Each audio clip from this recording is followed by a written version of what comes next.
when the bad thing does happen, it, at least in my brain, it does a very strange thing to my experience of worry.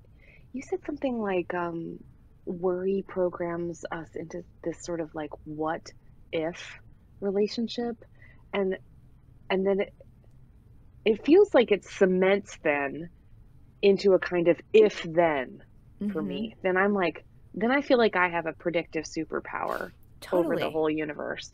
Totally. And I have this conversation all the time with my therapist because she she says, and she's correct, that if you're too good at storytelling, what happens Yes. is your brain, which is spinning out all these what if stories.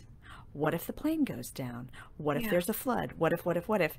Your brain tells the stories too well. And they're very believable and they seem very real. And then Yeah. you have an actual emotional reaction to that made up story.